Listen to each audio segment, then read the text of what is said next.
택지 개발 쪽이 지금 250만 호 계획 중에 한 140만 호 정도를 책임질 예정입니다. 그래서 거기와 관련된 개발 계획들에서 기회를 찾으셔야 되는 거고, 다주택자 관점들이 변합니다. 아직 눈치 못챈 다주택자가 계십니다. 지금 어떻게 변하고 있냐면, 투자 전략이 중요하죠. 이걸 듣기 위해서 이제 그 부연 설명이 너무 길어지는 상황입니다. 근데 그걸 설명을 해야 투자 전략이 왜 나온지 설명할 수가 있습니다. 그 중에 이제 기타 지표 좀 보세요. 시장에 다주택자가 있어요. 뭐 이 중에도 다주택자가 있으실 수도 있습니다. 전국적으로 57만 명이 157만 가구 정도의 주택을 보유하고 있습니다. 이분들이 이제 다주택인데 그 중에 아파트를 가지고 계신 부분들이 요 정도 되고요. 수도권에선 요 정도, 서울에서는 18만 명이 50만 가구를 가지고 있는데 그게 이제 15만 채 정도가 아파트입니다. 그 중에 이제 임대사업자가 다주택자이기 때문에 임대사업자 관련된 주택이 계속 그 문재인 정부가 임대사업자 등록제도를 말소하고 있기 때문에 자동으로 말소됩니다. 말소되면서 이 물량들이 시장에 나와야 되는데 꼭 말소된다고 바로 팔아야 되는 건 아니에요. 5년 내로만 팔면 기존 혜택들은 유지해 줍니다. 그러니까 바로 나오진 않는데 말소가 되는 중에 정권이 바뀌었죠? 그러면서 윤석열 정부에서 임대사업자 등록제도 원복할 지금 의지를 가지고 있습니다. 그러다 보니까 다시 다주택자의 퇴로가 열리기 시작하죠. 전국적인 주택 통계입니다. 이걸 그래프로 보여드리려면 한 10페이지를 만들어야 돼서 이렇게 보여드리는 게 가장 효율적입니다. 주택 재고, 그 중에 아파트 재고, 주택 보급률, 아파트 비율, 주택 소유율, 그 중에 이제 무주택자와 관련된 920만입니다. 3주택 이상의 다주택 가구에 해당되는 부분들 7% 비중 차지합니다. 그래서 이분들이 핵심 키를 쥐고 있는 거예요. 시장에 매물량 내놓을 때. 그 중에 임대사업자 등록하신 분들이 중복돼서 있고요. 그 중에 아파트 보유한 부분들이 47만 가구입니다. 이 중에 이제 2021년은 주택 거래가 좀 됐어요. 약 100만 건 정도가 증여를 제외하고 거래가 되고요. 2022년에 입주 물량은 32만 가구. 내년에 입주 물량도 32만 가구로 비슷합니다. 이걸 서울도 볼 수 있고요. 수도권으로 볼 수도 있습니다. 수도권을 보시면 수도권에 집중해서 설명을 드릴게요. 984만 가구가 재고로 있고요. 그중에 아파트 재고 그리고 주택보급률 98%, 아파트 비율은 이 정도고 소유율은 53%인데 그중에 무주택자가 463만 가구 있습니다. 3주택자가 7%, 그중에 이제 40만 가구를 지고 있는데 2주택 이하, 그러니까 시장의 1주택자가 90%고요. 2에서 3%가 2주택이고요. 그리고 7%가 다주택 가구입니다. 임대사업자 등록하신 분들이 있고 그 중에 아파트 보유한 분들이 한 32만 가구 정도 있는데 다주택자랑 중복이고요. 그래서 주택 거래량은 수도권이 한 50만 건, 증여는 제외고 아파트 입주 물량은 그냥 요 정도 하고 있습니다. 많지는 않은 물량이고 조금 더 늘어나야 될 필요가 있습니다. 서울은 특히 부족해요. 서울은 올해 한 2만 가구 입주하는데 내년에도 2만 3천, 그 내후년 지금 착공하면 2024년에 입주할까요? 못할까요? 못합니다. 2024년에 입주 물량은 1만 가구. 예, 서울에서 굉장히 부족하죠. 서울은. 그래서 이런 걸 통해서 우리가 그럼 물건이 매물화가 되는 수준을 우리가 데이터화할 수 있어요. 수도권을 기준으로 한번 보면 다주택자 7%에 본인 소유 포함입니다. 아파트 지고 있는 게 이 정도 있는데 이게 한 번에 쏟아지긴 힘들어요. 그래서 연간 10에서 한 15만 채가 최대치 정도로 보이고요. 그 중에 입주하는 물량이 있고 미분양은 현재 4월 기준으로 3,000채입니다. 3,000채. 결코 많은 물량이 아니에요. 주택 보급률은 100%에 미치지 못하고 무주택 가구는 이 정도 대기 중이고요. 재고 거래량, 전세 가격은 여전히 상승세입니다. 청약 경쟁률도 여전히 평균적으로 수도권은 14대 1 정도를 기록을 하고 있습니다. 그 중에 이제 일부 선호도 낮은 형태들이 미분양이 되고 있는 거죠. 그래서 이 부분을 보면 아파트 기준으로 수도권에 이 정도 아파트 가구가 있고 그 중에 매도할 수 있는 물량, 매수할 수 있는 수요층, 그리고 거래량 놓고 보면 연간 10에서 한 15만 채 정도가 다주택자가 내놓을 수 있는 물량이고요. 그 중에 이 무주택 가구 중에 한 10% 가정하면 40만 가구 정도는 대기 수요로 가지고 있다. 이건 보수적으로 본 겁니다. 10%만 가정한 거예요. 그래도 이 매물량을 소화할 수 있는 상황입니다. 예, 물론 강남에서의 물량 늘어나는 건 좀 별도죠. 그래서 그 1년의 데이터를 가정해서 지금 수도권에 20만 채 정도의 아파트 물건이 쌓여 있습니다. 전국적으로 40만 채. 그래서 앞에 선행학습했던 걸 기준으로 했을 때 이 물량은 시간 벌기 수준일 뿐입니다. 신축이 공급되기 전까지. 이 시간을 우리가 그 정부 정책 당국자가 시간을 벌기 위해서 규제 완화를 속도 조절을 사실은 해야 되는 거예요. 약세까지 전환을 유도하려면. 근데 그 과정에서 뭐가 문제가 생겼냐면 갑자기 물가가 폭등하면서 경기 침체로 갈지 모른다는 우려감이 생긴 겁니다. 어떤 정부도 금융위기급의 후폭풍을 막고 싶어 하진 않아요. 그러다 보니까 윤석열 정부도 수요 진작으로 가면서 다주택자를 옥죄던 부분들을 완화시키기 시작하죠. 그래서 투자 전략으로 한번 가보시면 기관들이 또 있습니다. 아까는 선행지표로서 설명드렸고 올 초에 한국건설산업연구원, KDI, 국토연구원, 대한건설정책연구원, 우리금융연구소, 하나금융연구소, 신한, 현대, 주택산업연구원 죄다 상승을 전망했습니다. 네, 지금 하반기 전망하면서 좀 관점 바꾸신 기관들은 좀 있어요. 네. 아무튼 그러면 왜 상승 전망했니? 그러면 주 원인, 물가, 그리고 임대차 3법 이 원인이 중요합니다. 원인이 해소가 됐는지를 보면 되는 겁니다. 그래서 수급 요인 해소되지 않았고요. 물가 상승합니다. 임대차 3법과 관련된 불안정 여전하고요. 경제 성장세는 회복 국면에 있습니다. 예. 물론 이제 원래 예측했던 3%보다 못할 뿐이죠. 전월세 불안 현상 여전하고요. 미분양 많지 않고요. 재개발 재건축 규제 완화 합니다. 예. 수급 문제, 전월세 불안 현상 뭐 해소된 게 하나도 없어요. 저 원인 중에. 그래서 상승 전망할 때 이유가 이건데 해소된 게 하나도 없는데 관점을 바꿉니다. 저는 그렇게 관점을 막 바꾸는 사람 아닙니다. 그래서 이 부분들에서 뭔가 변동사항들이 핵심적인 것들이 생겨야 되는데 물론 이제 금리가 이 정도 속도로 급격하게 오를 거라고 예측한 사람은 사실 연초에 없었습니다. 저도 그건 예측 못하죠. 그래서 금리가 상승하는 국면에서 비자발적으로 수요자가 이탈하긴 해요. 저 정도 고금리를 내가 어떻게 부담해? 라는 그런 관점에서. 근데 모두가 이탈하는 건 아닙니다. 예. 그래서 이 똘똘한 집 한 채 전략은 여전히 유효합니다. 핵심지에 하나, 좋은 거 하나. 이 전략은 왜 유효하냐면 여전히 세금 깎아줍니다. 거래할 때도 관대하고요. 대출도 해줍니다. 갈아탈 때. 예를 들어서 제가 작년에 분석한 자료인데 2019년에 서울의 대형 아파트가 15억 언저리에 있었습니다. 2019년에 12, 16 대책 발표하죠. 15억 이상 대출 금지합니다. 대출 안 나오기 시작했는데 그 이후에도 오릅니다. 14% 오르고 거의 9% 올랐죠. 그래서 이 상태에서 12, 16 대책 발표했는데도 15억 초과하는 아파트가 26%더 오릅니다. 네, 대출 규제랑 무관하게 똘똘한 집 한 채는 여전히 유효하고 앞으로도 차기 정부에서도 유효한 관점으로 가지고 가셔야 됩니다. 그래서 그때 당시에 강남 쪽이 25억이었는데 19% 오릅니다. 31억 됐고요. 물론 이제 중대형 면적 기준입니다. 34평 이상, 40평 뭐 이런 것들. 서초구도 그때 당시 24억, 대출 안 나오는데도 불구하고 자산가분들은 삽니다.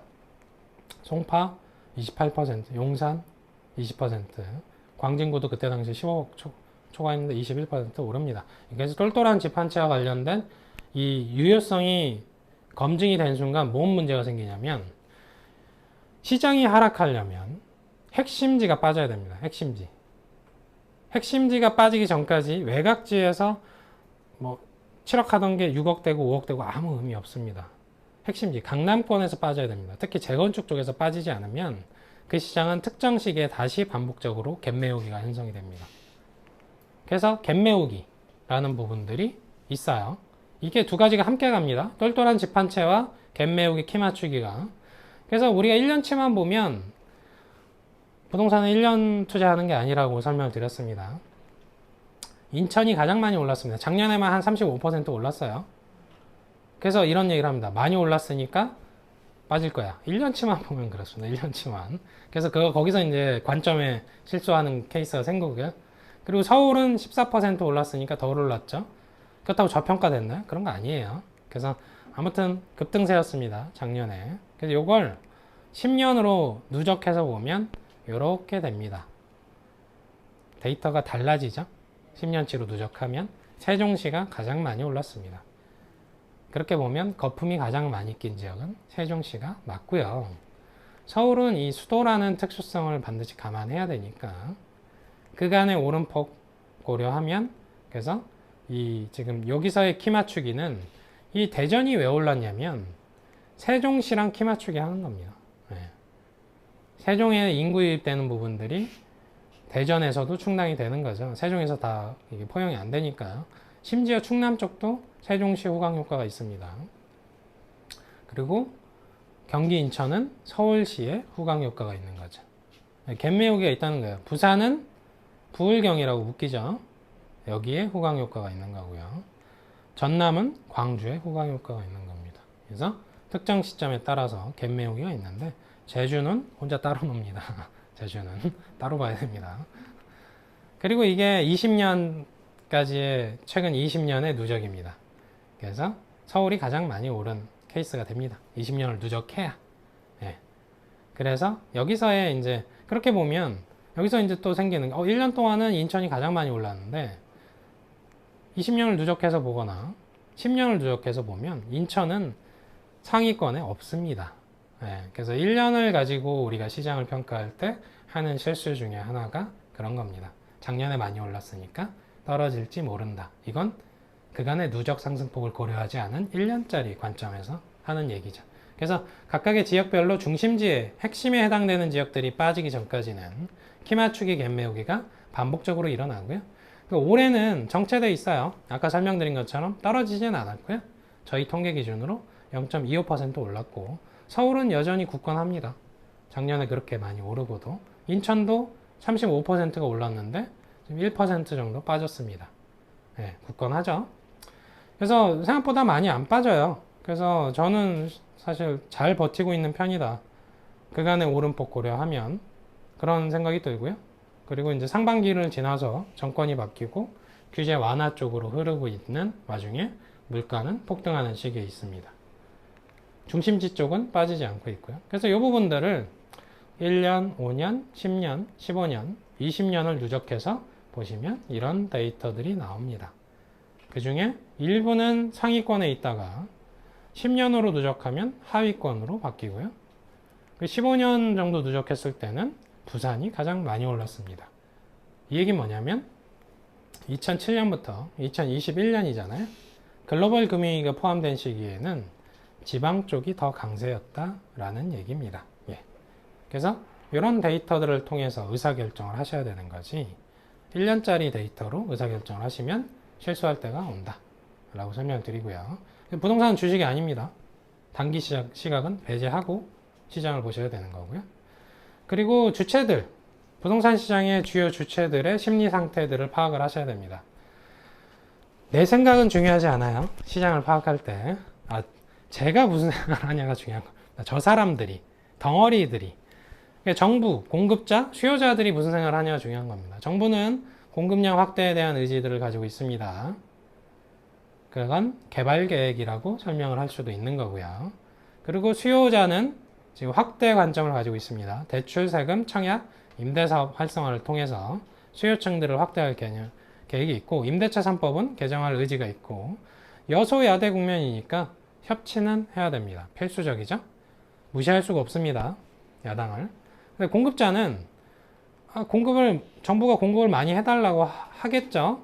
근데 건설사는 지금 분양가 통제 받는 부분, 그리고 이제 안전진단 잘 안 되는 부분, 주 52시간과 관련된 공사기간 늘어난 부분, 재건축 초과이익 환수제 시행 중인 부분, 조합과 갈등하죠.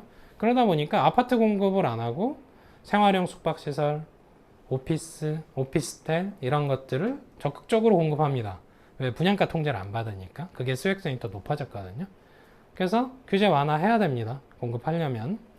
1주택자 필수제라고 설명을 드렸죠. 금융위기처럼 시스템 위기가 오기 전까지 1주택자는 팔지 않습니다. 팔면 유동성이 문제가 생긴 거예요. 그래서 금융위기가 오면 하락하는 이유가 1주택자조차도 팔고 있어서 그런 겁니다. 예. 그래서 1주택자가 팔고 있는지가 중요합니다. 이 90%가 1주택자거든요, 시장에. 2주택자는 여전히 매도 의지는 낮아요. 버티기에 있고 거기에 세금 깎아준다고 하죠. 그리고 2주택자가 1주택자가 된 순간 문제가 생겼던 부분이 취득세가 중과되니까 다시 진입이 안 됩니다. 다시 재진입이 8% 취득세 내면서 진입하느니 어차피 다주택자가 되고 싶으면 그냥 버티는 겁니다. 2주택은. 이제 다주택자와 관련된 부분인데 뒤에서 상세하게 다뤄드릴게요. 선택지가 굉장히 다양해지고 있습니다. 수요자 920만 가구가 있죠. 가격이 덜한 지역을 찾습니다. 이른바 키 맞추기, 갭 메우기 현상들을 유발을 하고요. 청약이 가능하면 분양을 받으시죠. 당첨이 안 될 뿐입니다. 예. 7월부터 대출 규제 완화하고 한도 완화하니까 그 기회는 이 생애 최초자는 활용하셔서 시장에 쌓여있는 급매물 중에서 선택할 수 있는 호기를 만나시는 거고요. 물론 DSR 규제도 같이 됩니다만. 임차인이죠. 이분들은 무주택이면서 동시에 임차인입니다. 전월세 가격 불안합니다. 전월세 가격 올려줄 바에 사자. 이 관점은 유효합니다. 여전히. 비아파트, 비주택, 빌라 유형은 수익률이 별로 안 좋다고 아까 설명을 드렸죠. 이분들은 아파트로 갈아타려고 합니다. 끊임없이. 빌라에 거주하시는 분들이 이런 생각 잘 안 하세요. 이 집에서 평생 내가 열심히 살아야지라고 잘 생각합니다. 그 다가구 주택이라서 자기 건물인 사람은 그런 생각을 합니다만 빌라의 주거 여건은 굉장히 열악합니다. 그러다 보니까 아파트 쪽에 양질의 주택으로 갈아타려는 의지들을 가지고 있고 아파트 쪽의 1주택자는 더 똘똘한 걸로 갈아타려고 합니다. 예, 똘똘한 집 한 채와 관련된 관점은 1주택자의 갈아타기 관점에서 계속 유효하다 보니까 요 수요 부분들이 충당되기 전까지는 시장이 계속 불안합니다. 특정 시기에. 대통령분이 이제 용산으로 가셨어요. 그래서 공급 계획이 나올 거예요. 250만 원 공급 계획은 굉장히 좋은 기회를 여러분들한테 제공합니다. 대규모 개발 계획을 담게 되거든요.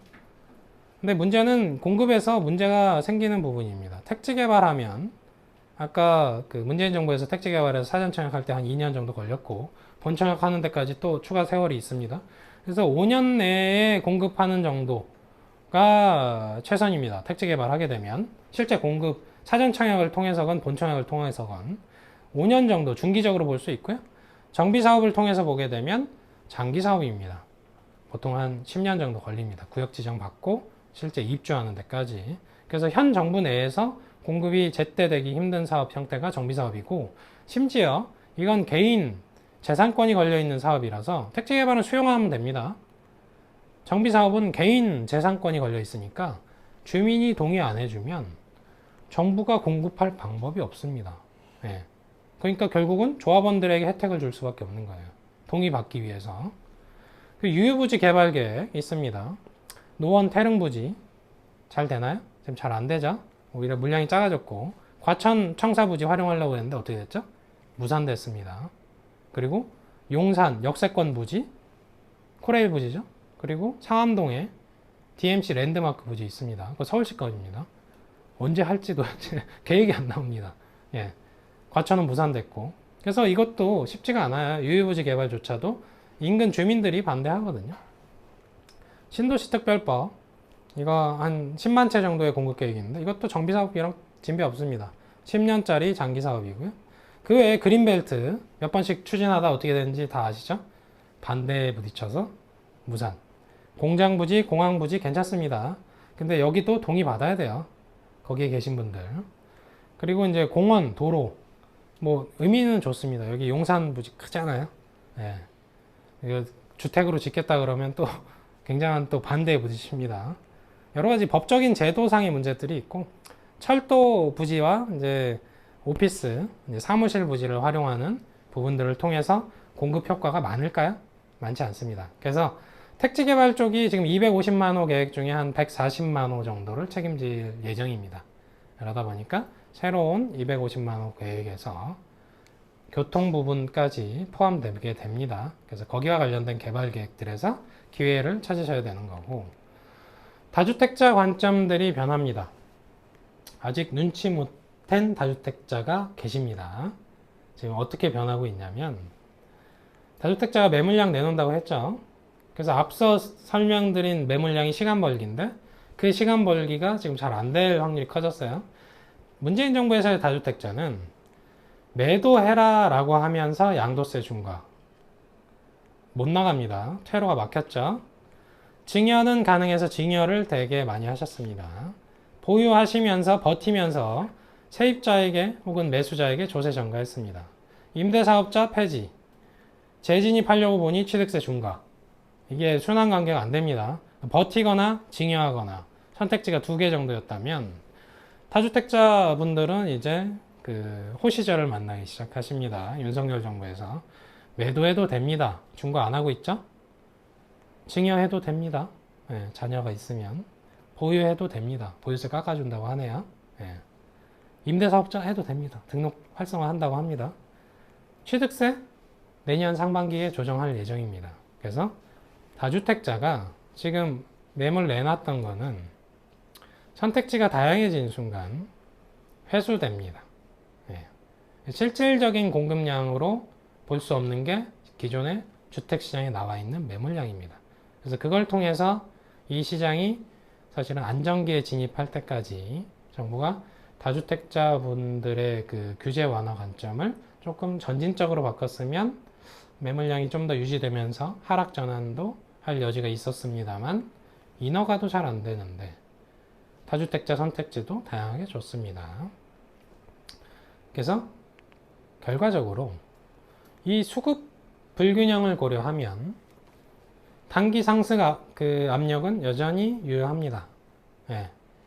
그 전문가란 분들은 현재 시장을 중개하는 사람이 아닙니다. 12월이 됐을 때 이 시장이 어떻게 될 거냐를 설명을 드리는 거예요.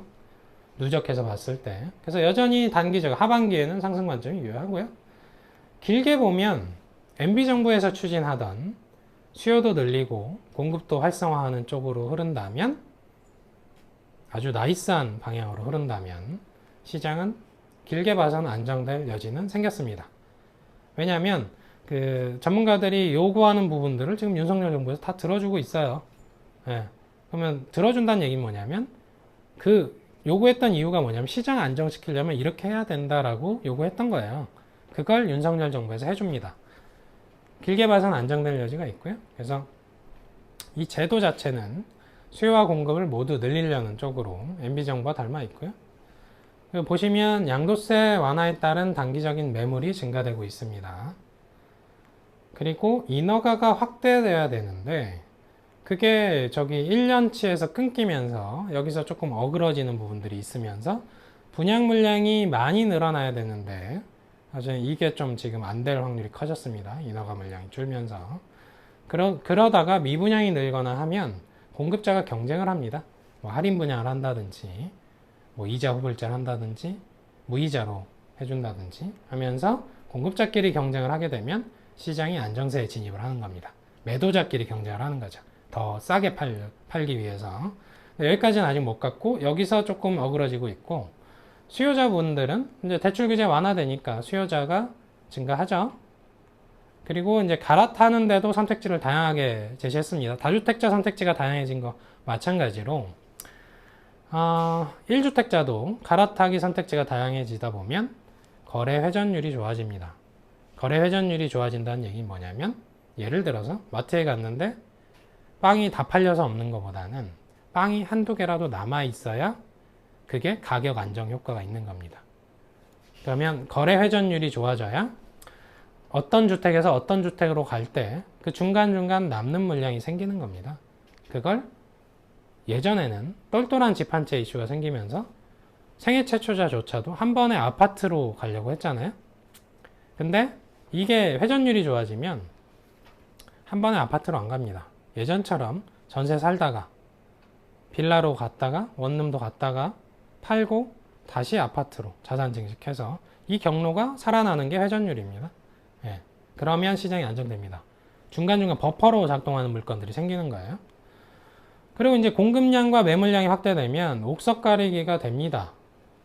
정말 좋은 거 하나에만 집중하는 형태들이 여전히 유효하다는 거죠. 이른바 양극화입니다. 양극화. 그래서 옥석 가리기는 이 공급량, 신축 공급이 확대되기 전까지는 옥석 가리기가 있을 거고요. 그래서 여전히 상승 관점은 유효하고요.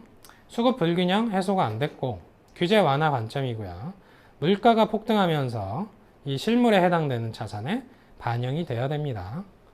그래서 단기 가격 상승 관점은 여전히 유효한데 대출을 어마무시하게 자기 능력보다 훨씬 받아서 이자율 늘어나는 거 감당 안 되시는 분들은 이 상승한다고 해도 이자 부담 대비 마이너스 기록하실 여지도 있습니다. 그러니까 부동산은 가격이 정체되어 있으면 안 돼요. 왜 그러냐면 내가 10년 전에 10억에 샀는데 10년 뒤에도 10억이야. 엄청난 손해죠? 근데 거주 만족도는 있었을지 모르겠습니다만 이자 부분 수억이 깨지는 겁니다. 네.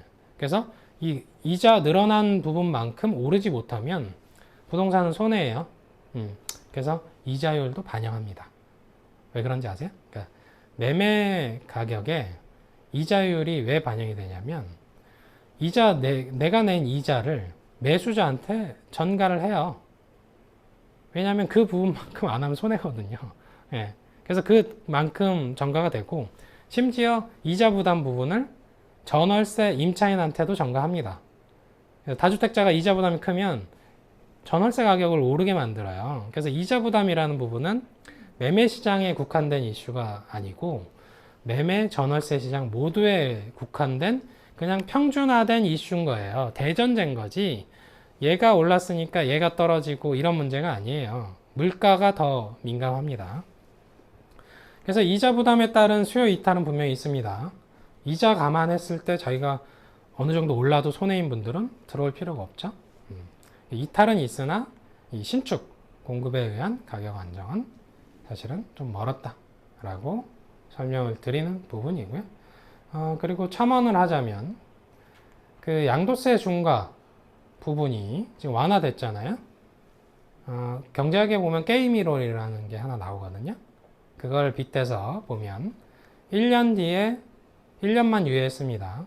1년 뒤에 봤는데 효과가 있네?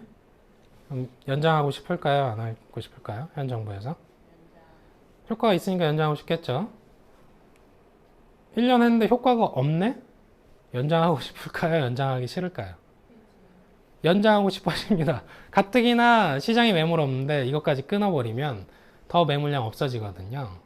결과적으로 이 양도세 중과 이슈는 결국은 계속 제도가 완화된 제도가 유지될 확률이 크다라고 설명을 드립니다. 그리고 그래서 이제 1주택자, 다주택자 관점이 어디로 갔는지 지금 설명을 드리고 이제 투자 전략 나왔나요? 그러면 이제 Q&A를 받고 마치도록 하겠습니다. 혹시 질문 있으신가요?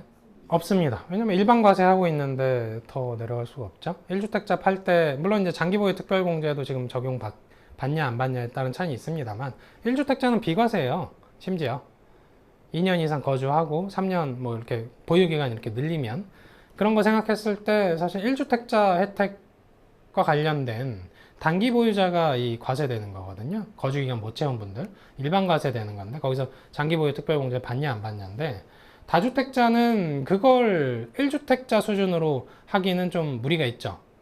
예. 그러면 너무 활성화될 테니까. 예. 그러니까 윤석열 정부라고 다주택을 하세요는 아닙니다. 다주택을 양성화하려는 거죠.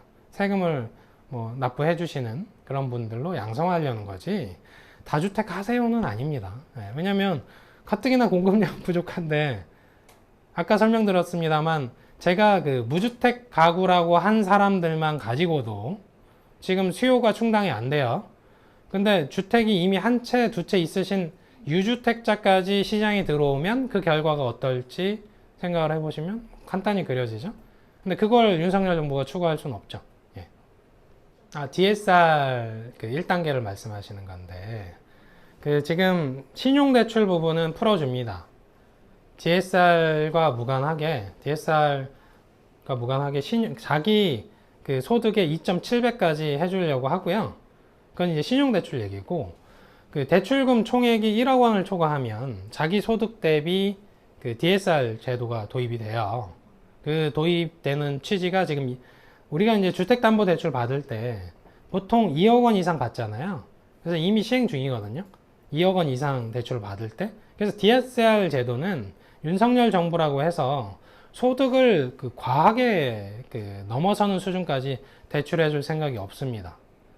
그러니까 그 자기 소득을 늘리든지 생애 첫 투자가 아니면 뭐 결국은 대출 기간을 늘려서라도 대출 한도를 확대하는 수밖에 없어요. 이건 각자 도생입니다. 그래서 자기 소득을 늘리기 위한 활동들을 하셔야 돼요. 대출을 많이 받으시려면. 예. 근데 이제 그건 있죠.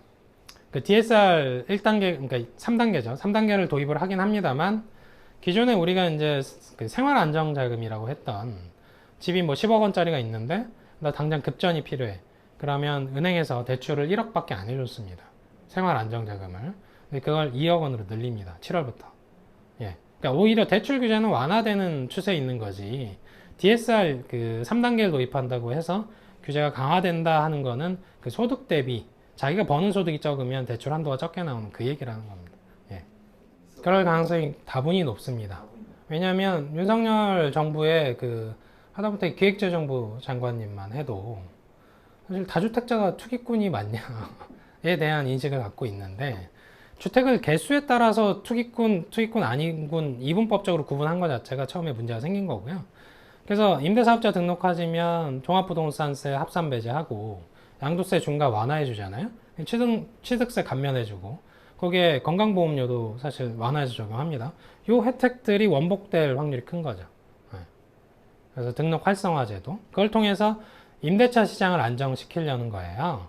그래서 문재인 정부 때 그 2017년 12월에 임대사업자 등록제도 활성화했을 때, 그때 그 제도의 취지가 뭐였냐면 임대인과 임차인이 상생, 지금 최근에 상생 임대인 제도 도입하는 것처럼 그걸 임대사업자 등록하시면 뭐 일정 수준에서 이 상승폭을 제한하는 대신 이런 혜택을 드릴게요 하고, 실제 2017년부터 임대차 3법 도입되기 전까지 전월세 시장 굉장히 안정돼 있었습니다.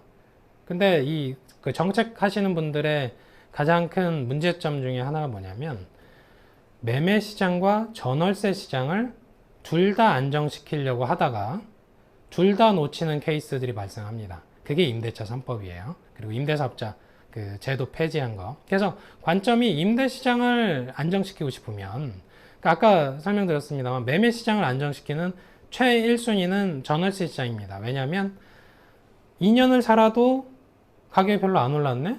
매매하기 급하지 않죠? 5년을 살았는데도 전월세 가격 별로 불안하지 않네? 그러면 천천히 자산 마련해서 내 집 마련하면 됩니다. 근데 1년, 2년 살았는데 수천만 원이 올라버립니다. 불안하죠? 내 집 마련 하고 싶어집니다. 그래서 전월세 시장을 안정시키려면 임대사업자 등록제도가 필요한 거고요. 그걸 통해서 전월세 시장이 안정이 돼야 매매 시장이 안정되기 시작하는 거예요. 네. 그러니까 임대사업자와 관련된 제도는 양성화할 계획에 있는 거죠. 그 MB 정부 때 시장이 왜 안정됐는지를 잘 생각해 보시면 됩니다. 예. 네, 감사합니다.